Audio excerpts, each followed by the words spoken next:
I'm just a Broadway baby. For my generation, my age group, I think it is simply the greatest musical ever written. Because it's the past, it's all of musical theater history, and it's the future of musical theater, all in one intense 2-hour and 15-minute with no interval. The music is modern, the music is old-fashioned. The pastiche numbers are wonderfully pastiche, and the modern stuff, The Road You Didn't Take, Too Many Mornings, whatever, The Right Girl, it's totally contemporary to 1970, but not. And I was 15 or 16 when I first saw it, and it spoke to me because it said to me at that point, I'm not going to have a wasted life. I'm going to be bigger. I'm going to do whatever. It was about, I didn't understand middle-age despair. But I did understand that old shows were old and that there was a different kind of musical coming forward. And I'd been prepped on that the year before when Company came to town, because Company was totally new and totally amazing. How many times do you think you've seen it? I would imagine 18, 20, maybe, yeah. I think I've seen 11 or 12 different productions. Wow. You're the expert. Well, there are others that are more devoted and more mobile that go to see it, but... Teach us your masterclass in Follies, Well, please. no, but the masterclass in Follies is, I don't know, here's the thing. It began, as you know, probably know, it began life as a murder mystery. And it was a murder mystery, and it was kind of a backstage murder mystery called The Girls Upstairs. And Waiting around for the girls it wasn't, upstairs. that's what fascinated Steve about it, was it could be pastiche numbers and a game, a murder mystery, which he loves. And that's what it would be. And then Hal said, well, what if we talk about the reunion aspect of these middle-aged people, because one of them murders the other. And eventually what happened was it was middle-aged people, a reunion of these middle-aged people, and they got rid of the murder. And around the same time, Hal became aware of the Gloria Swanson picture.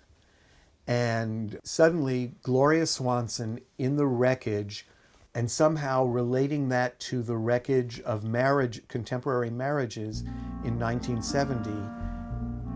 And they were Follies girls, so they had this dream life, and then they went into real life, and that's a wreck too. Not only is the Follies gone, but that American dream is gone. And he and Steve it's that perfect time with James Goldman, where they built upon the metaphor. And because Hal was the producer, and it wasn't like today with a flurry of 27 producers who all feel like they have a say in things, it was just up to Hal to say, yeah, I'm going to do this, and I'm going to direct it. And he threw caution to the wind in terms of, it's an experimental piece, and it's metaphorical, and it'll be European in certain aspects of its visual sensibility. But nobody walked into the room saying you need hit songs and you need this and you need, this is what we're going to create and this is what we're going to do.